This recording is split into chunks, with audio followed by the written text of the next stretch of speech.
noite a todos.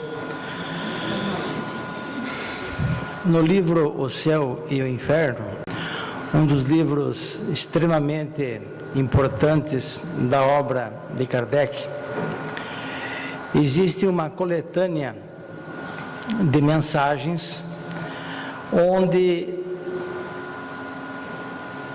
Allan Kardec seleciona um número expressivo delas,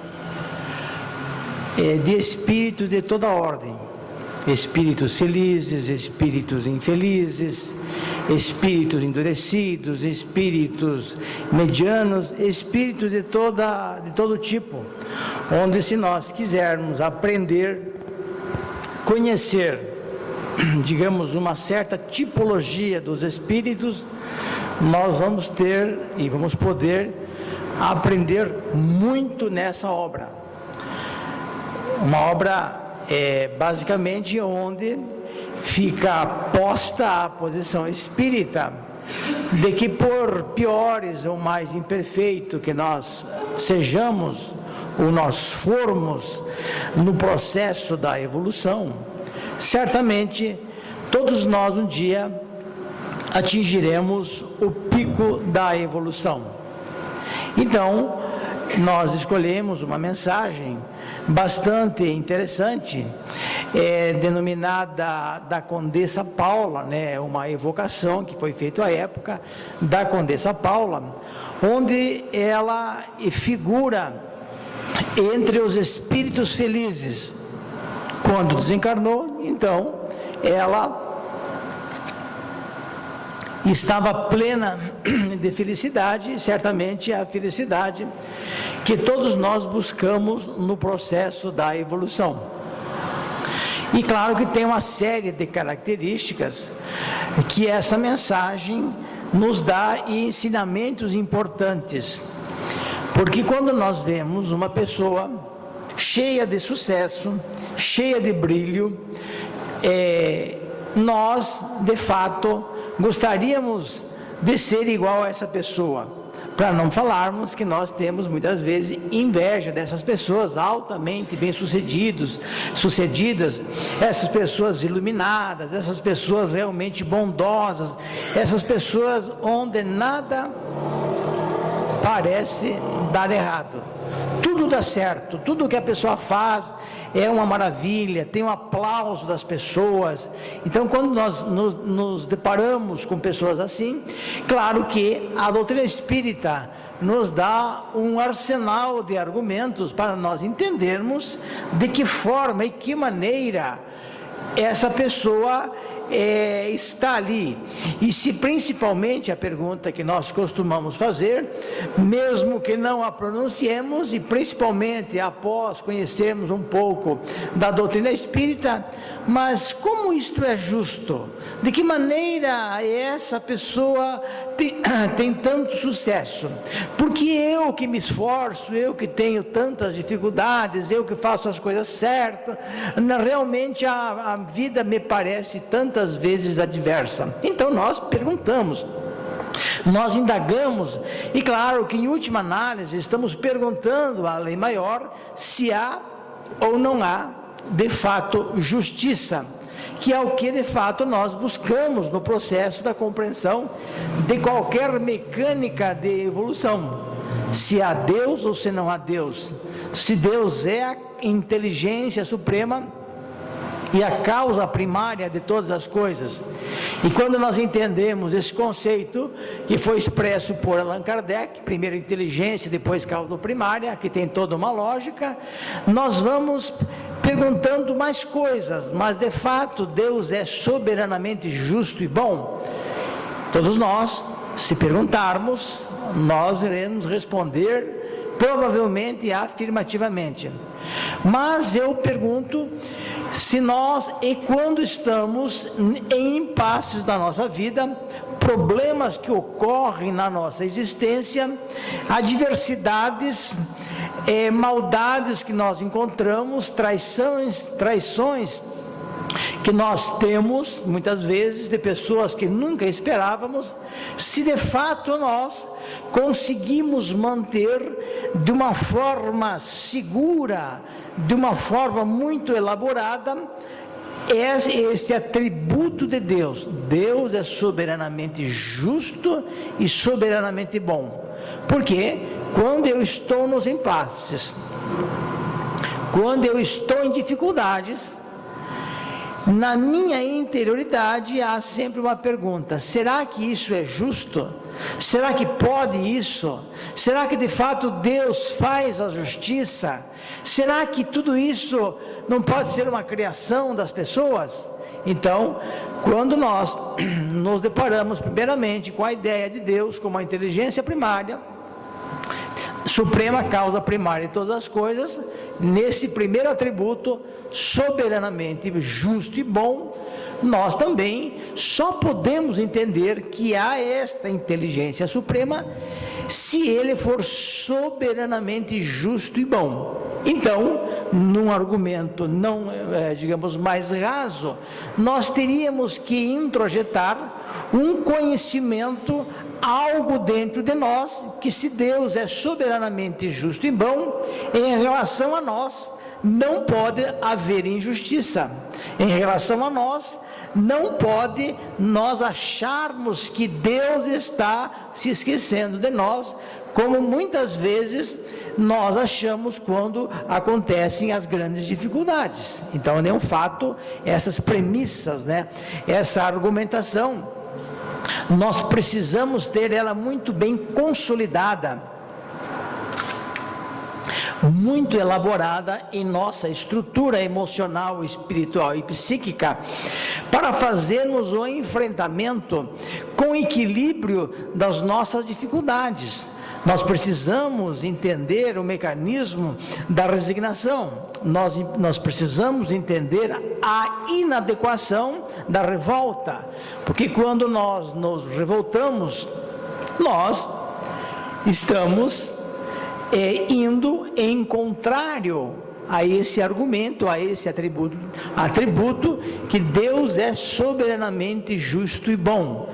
Então, se eu sou uma pessoa que acredita em Deus, e na dificuldade, quando vem aquela prova dura, que lógico, o conhecimento espírita nos mostra as causas anteriores das aflições, tantas delas, adicionadas a tantas delas que nós não analisamos, e que são as causas atuais das aflições, onde nós somos causa direta delas.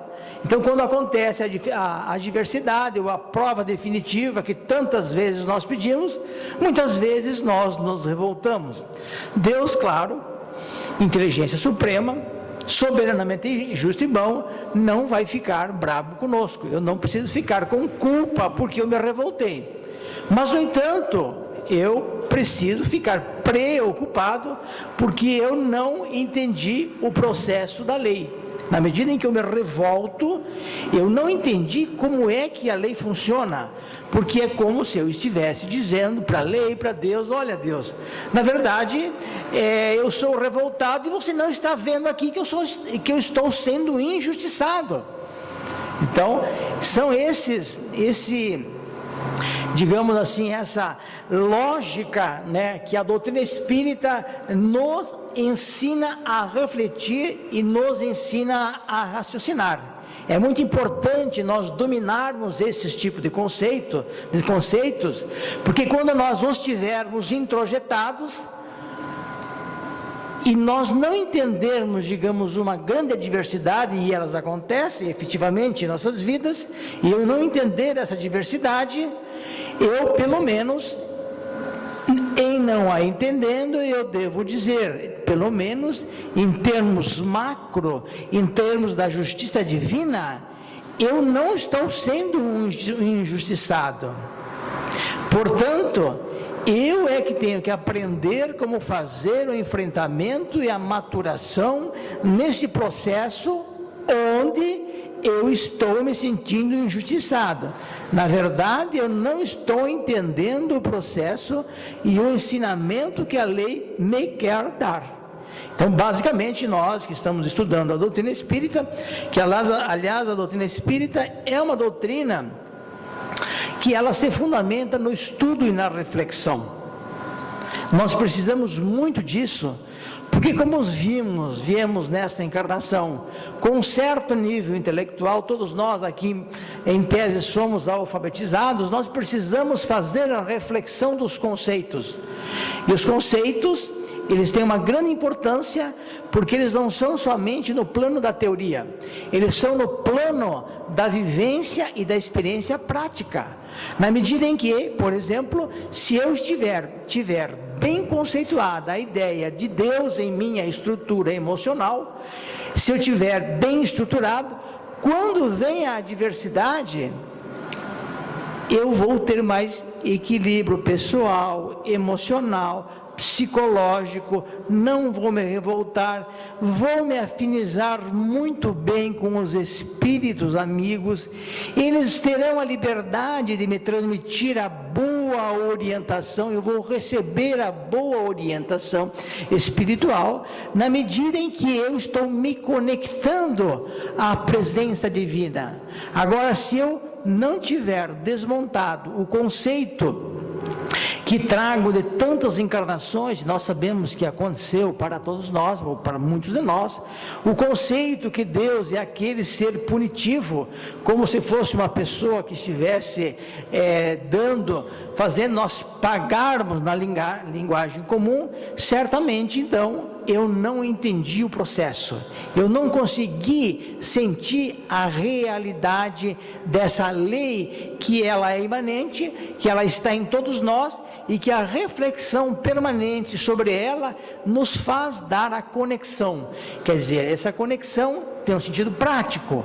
As sombras ou desequilíbrio, a desarticulação do meu pensamento que eu tenho na revolta, por exemplo, quando eu consigo conceituar fortemente a existência de Deus, nesse conceito de soberanamente justo e bom, certamente fluirá dos meus amigos espirituais, da lei divina, do ambiente espiritual e psíquico, fluirá um equilíbrio, fluirá uma resposta muito melhor para a nossa existência. Então essa ideia, essa pré-ideia que nós temos que ter para podermos ter uma vida mais feliz.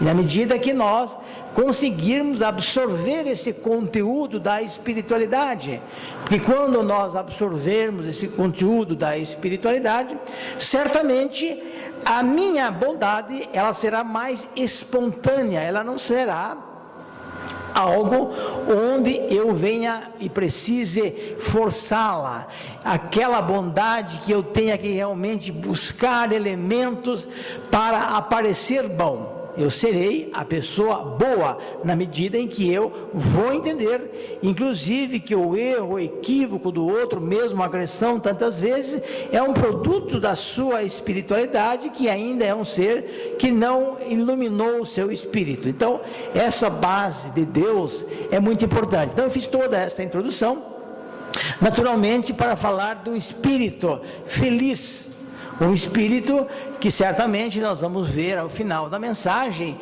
que a sua felicidade, digamos, foi uma das, ocorreu em função de milhares de encarnações anteriores. Então, basicamente, diz assim, dessa Condessa Paula, né, que era uma mulher jovem, bela, rica de nascimento, de acordo com o mundo, rica de nascimento, de acordo com o mundo, e ademais, um modelo consumado de todas as qualidades do coração e do espírito. Era uma pessoa, uma dessas pessoas cuja oração fúnebre se resume a estas palavras em todas as bocas. As pessoas então, claro, perguntaram: por que Deus retira tão cedo tais pessoas da face da terra? Bem-aventurados aqueles que fazem assim bendizer sua memória. Ela era boa, doce, indulgente para o mundo, sempre pronta a desculpar ou atenuar o mal. Em vez de o envenenar, nunca a maledicência lhe sujou os lábios. Sem soberba nem orgulho, tratava seus inferiores com uma benevolência que não tinha nada da baixa familiaridade, e sem afetar para com eles áreas de altivez ou de uma proteção humilhante. Então, realmente, esta é a descrição, assim, lógico, por alto, desse espírito, que certamente depois, quem quiser em casa, no livro O Céu e o Inferno, Espíritos Felizes, poderá, digamos, detalhar melhor esse espírito de alta elevação. Sabia, sabia sobretudo descobrir os infortúnios ocultos, que são os mais pungentes, e que se ocorria com a delicadeza que eleva o moral em vez de abatê-lo. Então, sua posição e as altas funções do marido a obrigavam a um governo da casa ao qual não podia esquivar-se, mas satisfazendo as exigências de sua posição, sem mesquinhez, mantinha uma ordem que, evitando os desperdícios ruinosos e as despesas supérfluas. Então, na verdade, era uma pessoa boníssima, utilizava então, digamos, a sua posição para ajudar as pessoas, não para as humilhar. Tudo aquilo que sobrava, tudo aquilo que era possível, tudo aquilo que dentro do contexto da administração que ela estava obrigada a fazer em função das suas funções, fazia de uma forma suave, fazia de uma forma elevada. Então, basicamente, esse é o espírito, a qualificação, digamos, que as pessoas davam desse espírito. Aí, então, após 12 anos, uma evocação, onde então se faziam todas essas indagações, ela vem e dá a sua posição, diz realmente o que ela é. Tendes razão, meu amigo, de pensar que sou feliz. Com efeito, sou feliz, além de tudo o que se pode exprimir, e no entanto, ainda estou longe do último degrau. Então, claro, a doutrina espírita nos explica, numa escala que Allan Kardec fez, sugestiva de tipificação de espíritos, que há os espíritos imperfeitos, aos espíritos bons e aos espíritos puros. Certamente, a qualificação dela estava como espírito feliz nos espíritos bons. Os espíritos bons são aqueles, na escala espírita, aqueles espíritos que não tem mais inveja, não tem mais ciúme, não tem mais assim esses vícios que de alguma forma, em alguma intensidade nós temos, em algum nível nós temos esses vícios. Então, para a frustração nossa, quando a gente lê Allan Kardec, a gente não é um espírito bom, a gente pode ser boa gente. Boa gente, a gente é boa gente. Todo mundo trata educadamente, aquela coisa toda, mas espírito bom da escala espírita nós não somos. Ainda estamos numa luta, porque para chegarmos nessa fase de não termos mais inveja, ciúme, vaidade, vai demorar um pouquinho, mas tudo bem, é um caminho, né? Nós aprendemos também na doutrina espírita que as virtudes, elas passam por um processo, e nós, na verdade, estamos num processo onde estamos consolidando as virtudes, até que sejam desinteressadas e espontâneas, também uma fase, digamos, superior do espírito. Aí continua ela: eu estava, porém, entre os bem-aventurados da terra, pois não me recordo de ter sentido desgosto real. Aqui já me deu inveja, né? Já espírito inferior, né? Já me deu inveja. Então, juventude, saúde, fortuna, homenagens, tinha tudo o que constitui a felicidade entre vós. Mas o que é essa felicidade perto desta que se experimenta aqui no mundo espiritual? O que são as vossas mais esplêndidas festas, onde se exibem os mais ricos enfeites, perto dessas assembleias de espíritos, resplandecendo de um brilho que vossa vista não poderia suportar, e que é o apanágio da pureza?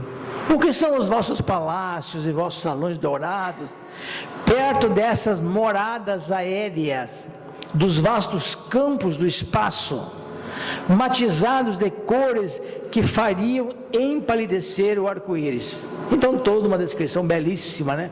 Que ela fala, que ela expressa, em função, claro, que ela pôde ter acesso a isso da vida que ela teve na terra. Uma vida gloriosa, uma vida muito bela, uma vida bonita, uma vida que as pessoas, então, como diz o texto, se perguntam, mas como Deus tira uma pessoa tão boa do meio de nós?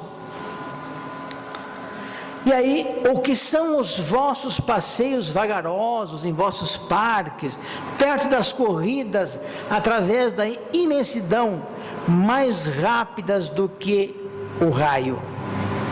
O que são vossos horizontes limitados e nebulosos, perto do espetáculo grandioso dos mundos, movendo-se no universo sem limites, sob a poderosa mão do Altíssimo? Aqui nós lembramos que é o ano lá de 1860, 60 e pouco, e certamente essa ideia de infinito, embora filosoficamente ela já fosse consistente, na verdade não se tinha a prova da imensidão das galáxias, do infinito, tal como lá no século XX se descobriu, se atestou a infinitude do universo, mas ela já refletia essa ideia desse infinito, desse universo movendo-se sob a mão do Altíssimo. Como vossos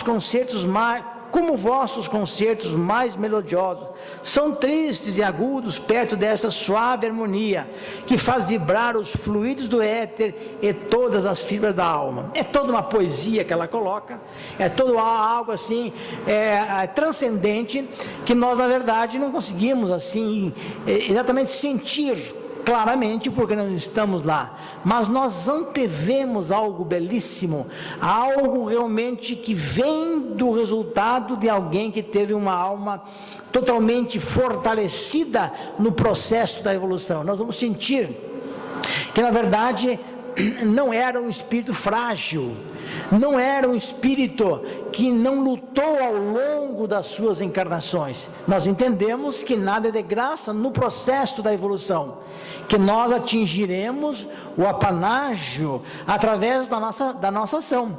Quando nós vemos Jesus falando, a cada um será dado segundo suas obras, é um conceito reencarnacionista, é um conceito que mostra que a nossa ação, aquilo que somos é o resultado da nossa ação, das nossas tarefas, das nossas atividades, da minha construção, do meu aumento da minha inteligência, da utilização da minha inteligência, porque o processo da evolução basicamente ele se dá no desenvolvimento da inteligência, das capacidades e no desenvolvimento da moralidade, que as duas casadas são a sabedoria. Então, nada há, e nós estamos dentro de um conceito da lógica divina, que alguém possa atingir de verdade e efetivamente, não me refiro a aparências, sem que seja produto e resultado do trabalho, porque em tese pode ter pessoas parecidas com essas, mas que na verdade são muito elaboradas de uma forma educada, mas que dentro mantém esse espírito altamente vaidoso, pessoas que não atingiram o patamar do equilíbrio. Então pode ter, então no caso, como é um espírito que voltou para dizer que de fato ela era exatamente aquilo que diziam dela, então certamente por isso está, pela lógica do texto e pela lógica da sua colocação, está dentro desses espíritos felizes, sabendo então que tantas aparências que nós vemos aqui na Terra, aliás, a nossa Terra aqui acaba sendo um mundo de aparências, nós não sabemos a realidade das pessoas, por isso temos imensa dificuldade de julgá-las, porque pessoas de posições sociais diferentes não tem nada a ver e nenhuma conotação direta necessariamente com o processo da evolução. Isso parece claro, isso parece justo, uma vez que esse processo é o processo das escolhas. Pessoas que estavam em posição, digamos que esse espírito veio com digamos, esses, vamos usar a palavra humana, privilégios, mas que na verdade ela não tivesse podido ter o desprendimento das pessoas, digamos que ela viesse a se encantar pelo glamour das festas e das situações e dos aplausos, e poderia ser uma pessoa, digamos assim, fútil, poderia ser como tantos, digamos, de forma geral, talvez até predomine pessoas dessa exterioridade, mas que internamente não conseguiram fazer a superação, não conseguiram ser realmente desprendidas. Então, para dar uma questão, é muito possível que o espírito desse, então, numa futura encarnação, por uma necessidade de processo de maturação espiritual, ela mesma pedisse e até implorasse que não fosse repetida a prova no primeiro momento, mas sim que ela pudesse vir em condição adversa para poder valorizar de uma forma mais adequada aquilo que ela não aprendeu a valorizar quando a vida lhe fluiu. Então, na verdade, esse espírito também vai mostrar, nós vamos ver no final, que também ela estava num processo de prova. É aquele processo onde a pessoa dá o salto de evolução, ou ela acaba de alguma forma vindo para trás. Quer dizer, não existe retrogradação, existe posição efetivamente não alcançada. Porque se você alcança uma posição, você já está nela. Depois que você aprendeu alguma coisa, você não desaprende. Quando eu aprendo ler, sou alfabetizado, se eu colocar um texto na frente da pessoa, a pessoa não tem como não ler. Eu me nego a ler uma frase imensa na frente, a pessoa olhou, como não vai ler? Ela já aprendeu. Então não existe a retrogradação, existe sim aquilo que você adquiriu e aquilo que você não adquiriu. Mas como disse, nós vivemos muito no mundo de aparências, e nós de fato valorizamos as pessoas pelas aparências, tantas vezes, e aí que nós nos enganamos, até nós nos enganamos conosco mesmos. Então, o processo que Jesus referia-se de uma forma precisa da questão do julgamento, do não julgueis para não ser julgado, era algo de uma grande profundidade, lógica, eu diria até quase jurídica, porque como é que eu vou julgar alguém, principalmente se eu tenho a certeza de que nós passamos pelo processo encarnatório para amadurecer, para evoluir, se eu não tenho as informações e os elementos que a pessoa teve em outras vidas. Na prática, o que ela foi na outra vida? Como é que eu vou julgar agora? Eu não tenho uma capacidade de julgar dessa forma. E quando eu falo julgar, não é analisar comportamentos, até porque a análise de comportamento, de situações, elas podem ser pedagógicas, elas podem ser instrutivas, mas nós, quando falamos julgar, pela nossa inferioridade, já se trata de condenação, não se trata de orientação.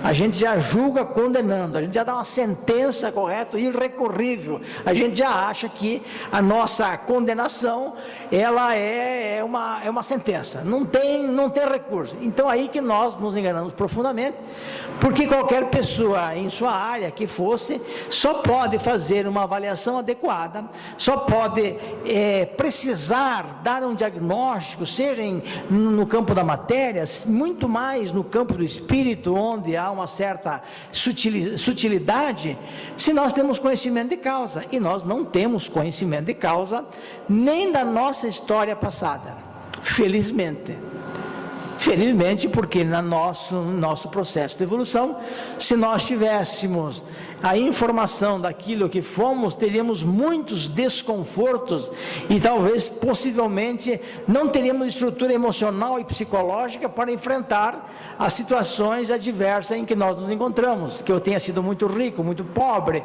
e convivendo com pessoas que foram meus subordinados, ou pessoas que a mim me traíram. Então nós teríamos imensa dificuldade nesse processo. Mas continua aqui essa beleza de mensagem. Aqui tudo respira amor, confiança, sinceridade. Por toda parte, corações afetuosos, e em toda parte, amigos. Em parte alguma, invejosos e ciumentos. Veja se nós conseguíssemos aqui na terra não estarmos cercados de ciumentos e invejosos, mas teria um problema sério, teria que começar pela gente, e não é fácil, na verdade, a gente não ser um pouco ciumento e um pouco invejoso, né? A inveja, você deseja algo que o outro tem. Eu costumo dizer que eu não tenho inveja, apenas um pequeno desconforto com o sucesso alheio. Então a gente usa uma linguagem para a gente mesmo, assim, mas... E na verdade, todos nós temos esse problema. O sucesso alheio, de alguma forma, ele é complicado. Nós temos grande dificuldade. Digamos assim, que tem uma pessoa, amiga nossa, e que está em dificuldade, que nós conseguimos, assim, incentivá-la, ajudá-la, digamos assim, levantar essa pessoa. Aí, de repente, essa pessoa joga na Mega Sena e ganha. Mas eu não sei se era tão justo ela ganhar assim. Será que não era justo eu ganhar, pelo menos? Ou, de repente, dividir o prêmio com ela? Então, é um problema sério que nós não temos essa estrutura ainda adequadamente elaborada para entender, inclusive, o sucesso do outro. Como eu disse no começo, a questão de Deus ser soberanamente justo e bom é um conceito que nós, enquanto espíritas que estamos aprendendo, deveríamos estabelecer ele mais estruturalmente em nós, porque se nós tivermos esse conceito bem estabelecido em nós, quando o sucesso do outro se dá, automaticamente eu ia dizer, isso é justo. É justo o meu sofrimento, é justo o sucesso dele, porque, em última análise, o sucesso também é transitório. A vida é muito passageira, a vida é muito rápida. Então, nós temos dificuldades de colocar e de vivenciar esses conceitos que são básicos, sentir esses conceitos. Esse é o ABC da doutrina espírita. Mas o ABC da doutrina espírita, por isso me apraz chamar obras fundamentais, são os fundamentos que estruturam a nossa confiança. Os fundamentos que estruturam a nossa confiança. Então a pergunta é, quais são os instrumentos, os elementos que estruturam a nossa confiança, a nossa certeza na existência de Deus? Se fizéssemos uma pesquisa aqui, todos nós diríamos que acreditamos em Deus. Mas em que forma nós acreditamos? Como nós acreditamos em Deus? Qual é a forma? Como Deus soberanamente justo e bom? Sim, mas daí quando, no plano teórico, no plano hipotético, todos nós concordamos com os conceitos, mas quando vem para a nossa realidade, como é que acontece? Então é isso que nós temos que fazer uma reflexão mais profunda, senão nós seremos espíritas periféricos, e só nós, na verdade, sofreremos com isso, porque a lei é eterna, o tempo é infinito, nós temos milhares de encarnações pela frente, então depende de nós, é o esforço que nós temos. Aí ela coloca, então aqui tal é o mundo onde estou, meu amigo, e ao qual chegarei infalivelmente seguindo o reto caminho. Então, é o reto caminho, o caminho para chegar nesse processo. Porém, aborreceria logo uma felicidade uniforme. Não acrediteis que a nossa seja isenta de peripécias. Não é nem um concerto perpétuo, nem uma fé sem fim, nem uma beata contemplação durante a eternidade. Não, é o movimento, a atividade e a vida. As ocupações, embora isentas de fadigas, trazem-lhe uma incessante variedade de aspectos e de emoções pelos mil incidentes ali espalhados. Todos têm sua missão em cumprir. Então, na verdade, coloca que a vida do espírito feliz é movimento, é vida. Porque seria uma grande chatice, a pessoa morre e descansa em paz. Tudo bem que é uma palavra emocional, mas, na verdade, você já, quando vai para o plano espiritual, você não tem mais o corpo físico pesado, correto? Você porta um perispírito, você é um espírito e não tem as fadigas daqui. Então deu aquela descansadinha básica, né? você não suporta a inatividade.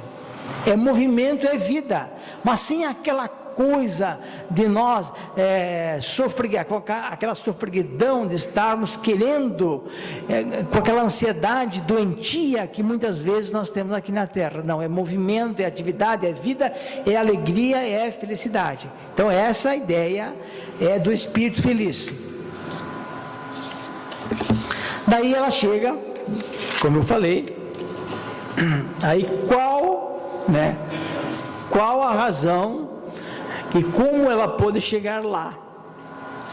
Daí ela coloca a sua visão. Não foi sem lutas que cheguei ao lugar que ocupo na vida espiritual. Então já isso vem de uma lógica impressionante, porque Deus não dá nada de graça, no sentido que não foi através do produto do esforço. Depois do esforço, a maravilha, a misericórdia supera muito a nossa expectativa, como todo espírito bom reflete isso, a ponto de dizer, emocionalmente, eu não mereço tanto, é tanta coisa, mas porque na verdade é o processo da lei. Então, não foi sem lutas que cheguei ao lugar que ocupo na vida. Crede que minha última existência, por mais meritória que vos pareça, não teria bastado para isso. Está dando a ideia de que a encarnação anterior, supostamente, ela teria sido suficiente para que ela tivesse, então, digamos, entre aspas, o privilégio de, nesta vida agora, que ela teve, ter todas essas coisas. Então, ela está dizendo que mais um passo teria que ser dado. Durante várias existências, passei pelas provas do trabalho e da miséria que escolhera voluntariamente para fortalecer e purificar minha alma. Tive a felicidade de sair delas vitoriosas. Antes aqui, uma questão que é a seguinte: ela disse que ela voluntariamente decidiu passar por provas de miséria. Nós temos que entender que a receita do bolo valeu e funcionou para ela. Não se induz, nem a doutrina espírita quer dizer isso, que nós precisemos passar por provas desta natureza, embora até possivelmente as tenhamos passado, dado o processo da evolução da própria humanidade, onde existiu muita e muita miséria. Mas eu quero falar que não se trata de uma indução que para nós evoluirmos precisaríamos passar por isto. Então, no contexto dela, ela diz isso. Então ela fala que voluntariamente ela escolheu vidas de miséria, mas faltava uma a suportar, a mais perigosa de todas, a da fortuna e do bem-estar material, de um bem-estar sem nenhuma amargura. Ali residia o perigo. Antes de tentá-la, quis sentir-me suficientemente forte para não sucumbir. Então, aqui está a questão desse espírito. É um espírito que foi talhado ao longo de várias e várias encarnações, em vários tipos de processos de evolução, mas ela tinha que fazer a prova do desprendimento, porque de fato a matéria, o luxo, o dinheiro é muito bom, mas ele é transitório. Então não se trata aqui de dizer que as pessoas têm que desapegar, assim, de uma forma meio fantasiosa, religiosa, não. Mas no sentido interno, filosófico, você precisa criar o desprendimento, porque logo daqui a pouco nós estaremos do outro lado. Isso é assim, depende da nossa idade, nós vamos estar do outro lado. Então, em essência, em estrutura filosófica, do que é mesmo que eu sou o dono? Eu não sou dono de nada. Mas quando nós estamos aqui, nós nos achamos dono das coisas. Então essa é a ideia que esse Espírito nos coloca. Então, ela coloca ainda: trabalhadores estive nas vossas fileiras, e eu, nobre, Dama, como vós ganhei meu pão com o suor do meu rosto, aguentei privações, sofri intempéries, e foi o que desenvolveu as forças viris da minha alma. Sem isso, eu teria provavelmente fracassado na última prova, o que me teria feito recuar para bem longe. Então veja, como que foi a prova dela. Ela teve que se temperar ou retemperar para tornar seu espírito forte em encarnações anteriores. Ela acreditou no salto que ia dar, mas ela podia não ter dado esse salto. Então, se ela não dá esse salto, ela coloca: eu teria recuado bem longe, porque ela não teria vencido a prova ela tinha que ser aquela prova que ela se propôs. Então, é uma mensagem muito interessante, uma mensagem que nós, de tantas delas que nós podemos refletir, que nós vemos no livro O Céu e o Inferno, e que certamente a obra espírita, ela tem um manancial tão grande de informações, porque é uma obra leve.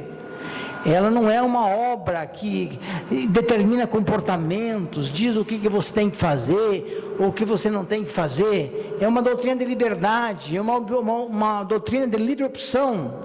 Na verdade, não é, no sentido, nós temos a religiosidade, que é a nossa ligação com o plano da espiritualidade, isso que é a doutrina espírita.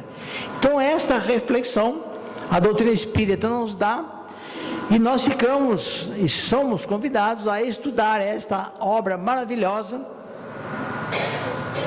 que agora, dia 18 de abril, o Livro dos Espíritos tem o seu aniversário de lançamento, e nós, na verdade, precisamos conhecer melhor esse tesouro que é a obra de Kardec, tão pouco conhecida dos próprios espíritas, porque num pequeno texto de 2, 3 folhas, nós temos um manancial fantástico, e cada mensagem de espírito feliz, de espírito endurecido, de espírito mediano, nós temos, além da própria mensagem, um ensinamento, principalmente dos bons espíritos de Allan Kardec, que nos dão, digamos, uma perspectiva e uma visão de nós elaborarmos e conhecermos melhor a questão daquilo que de fato nós precisamos e de que nós somos. Então, eu agradeço a atenção e convido todos vocês, naturalmente, a conhecer melhor essa grandiosa obra que é a obra espírita.